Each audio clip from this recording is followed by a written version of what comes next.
TDP జాతీయ అధ్యక్షుడు CM చంద్రబాబుకు అవసరం ఉంటే కాళ్ళు, అవసరం తెలియక జుట్టు పట్టుకునే అలవాటన్న సంగతి తెలిసిందే. అలాగే నమ్ముకున్న వాళ్ళని నట్టేట ముంచడం ఎలాగో కూడా ఆయనకు వెన్నతో పెట్టిన విద్య. పాత ఒక రోత, కొత్త ఒక వింత అని భావించే చంద్రబాబు ఇప్పుడు ఏళ్ల తరబడి పార్టీలో ఉంటున్న నాయకుల కంటే ఫిరాయింపు ఎమ్మెల్యేలకే ప్రాధాన్యత ఇస్తున్నాడని విమర్శలు వెలువెత్తుతున్నాయి.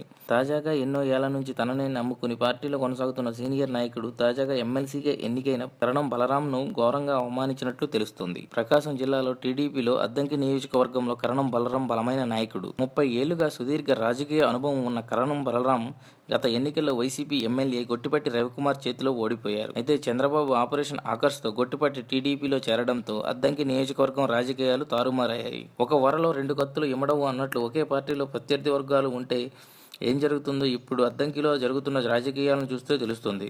తనను ఓడించిన గొట్టిపాటిని పార్టీలో చేర్చుకోవడమే కాకుండా పార్టీ కార్యక్రమాల్లో, ప్రభుత్వ కార్యక్రమాల్లో ఆ వర్గానికి ప్రాధాన్యత కల్పించడం కరణం బలరాం జీర్ణించుకోలేకపోయాడు. 3 దశాబ్దాలుగా అద్దంకిలో తిరుగులేని నేతగా సాధించిన కరణం బలరాంను చంద్రబాబు తొక్కేయడం అతని అనుచరుల్లో ఆవేదన కలిగించింది. అలాగే గతంలో గొట్టిపాటితో కరణం వర్గీయులకు ఫ్యాక్షన్ తగాదాలు నడిచాయి. ఈ నేపథ్యంలో మళ్లీ ఇరు వర్గాల మధ్య పాత ఘర్షణలు చెలరేగే అవకాశం ఉందని, ఇక టీడీపీలో ఉంటే తన కొడుక్కి రాజకీయ భవిష్యత్తు ఉండదని కరణం బలరాం భావిస్తారు. దీంతో ఏ క్షణంలోనైనా కరణం బలరాం అనుచరులతో సహా పార్టీకి ఎమ్మెల్సీ పదవికి రాజీనామా చేసి వైసీపీలో చేరే అవకాశం ఉందని రాజకీయ పరిశీలకులు అభిప్రాయపడుతున్నారు.